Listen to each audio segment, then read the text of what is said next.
साल 2005 में सत्ता बदल चुकी थी। नीतीश कुमार मुख्यमंत्री बन चुके थे, लेकिन बिहार का एक इलाका ऐसा था जहां पर अब भी सत्ता बदली नहीं थी। उस इलाके का नाम है नवादा। नवादा के बाहुबली डॉन राजबल्लभ यादव, जिनकी अब बीजेपी से नजदीकियां बढ़ी हैं और कहा जा रहा है कि उनकी पत्नी भारतीय जनता पार्टी से ही चुनाव लड़ेंगी, उनके बारे में दैनिक भास्कर कहता है कि साल 2005 में जब नीतीश कुमार सीएम बने तो पहाड़ के पत्थरों के खनन का काम राजबल्लभ यादव से छीनकर प्राइवेट कंपनी को दे दिया गया। लेकिन राजबल्लभ यादव के परमिशन के बगैर नवादा से पत्थर बाहर निकाल पाना बड़ा मुश्किल था।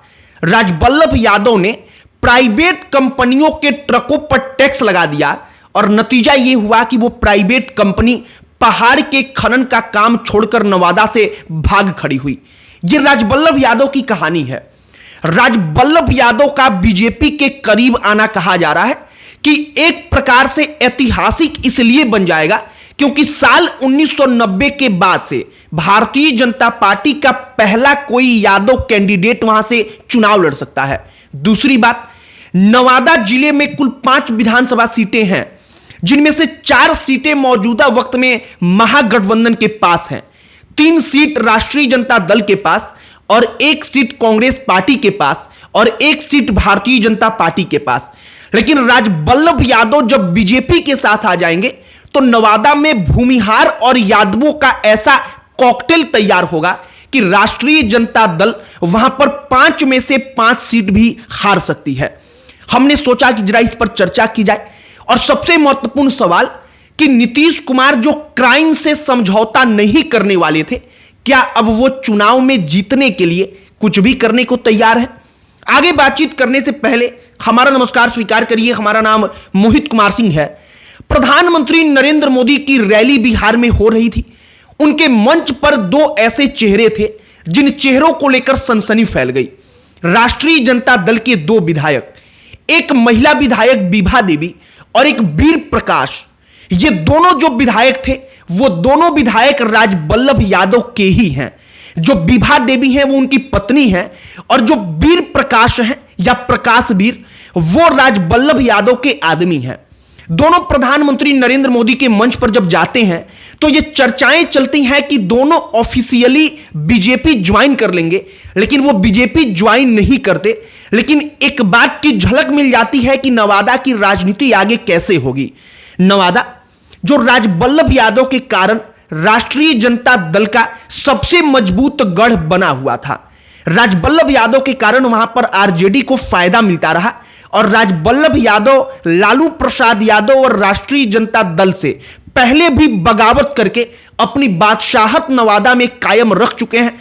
मतलब कहने का है कि राजबल्लभ यादव के पास अपना बेस वोट है और अब कहा जा रहा है कि राजबल्लभ यादव बीजेपी के साथ आएंगे तो वो यादव वोट जो उनका बेस है वो उनके साथ ट्रांसफर होगा और भारतीय जनता पार्टी के साथ अगड़ी जातियों के वोटर पहले से हैं, तो कुल मिलाकर अगड़ी और पिछड़ी का जो कॉकटेल बनेगा वो राष्ट्रीय जनता दल को वहां से साफ कर सकता है। राजबल्लभ यादव के बारे में बड़ी चर्चाएं चल रही हैं। चर्चा इस बात की चल रही है कि राजबल्लभ यादव को क्या वाकई में इसीलिए जो तमाम आरोप उनके ऊपर लगे थे, जिनमें उम्र कैद की सजा हुई थी, केवल राजबल्लभ यादव को अपने पक्ष में करने के लिए उनके ऊपर से तमाम आरोपों को हटवा दिया गया। अब गौर करिएगा, हमने कहा कि हटवा दिया गया, मतलब कि कोर्ट तक में सरकार का हस्तक्षेप और सरकार के हस्तक्षेप के कारण राजबल्लभ यादव जेल से बाहर निकलने में कामयाब हो गए, क्योंकि राजबल्लभ यादव एनडीए को समर्थन करने के लिए तैयार थे। इन तमाम चीजों की चर्चाएं और तेज हो गई हैं। राजबल्लभ यादव नवादा के लिए कौन है, आप इसका अंदाजा इस बात से लगाइए कि साल 2005 में नीतीश कुमार मुख्यमंत्री बन गए, लेकिन नवादा की सत्ता नहीं बदली। नवादा में तब भी राजबल्लभ यादव जो चाहते थे वही होता था और अब भी राजबल्लभ यादव नवादा में एक बड़ी शक्ति हैं, बाहुबली हैं और राजबल्लभ यादव एक एक्स फैक्टर हैं जो नवादा में लालू प्रसाद यादव के फैक्टर को भी, जो आरजेडी का फैक्टर है, तेजस्वी का फैक्टर है, उसको भी पीछे छोड़ देते हैं। अब नवादा की राजनीति को जरा आप गौर से समझिए। नवादा की राजनीति में 5 सीटें हैं। 5 सीटों में अधिकांश सीटें ऐसी हैं जो यादव दबदबे वाली हैं। यादव दबदबे वाली सीटों का मतलब कि जहां पर यादव कैंडिडेट चुनाव जीत जाता है और राजबल्लभ यादव के यादव वोटरों के बीच में तगड़ी पकड़ है। अब बीजेपी के लिए यह सब कुछ आसान क्यों होने वाला है, उस सीट पर लड़ाई आसान क्यों होने वाली है, आप जरा यह भी समझिए। जो यादव वोटर राजबल्लभ यादव के साथ है, उनका बेस वोट है, वो जिधर जाएंगे उनके साथ वो उधर ट्रांसफर होगा, तो राजबल्लभ यादव के साथ वो वोटर रहेगा ही रहेगा।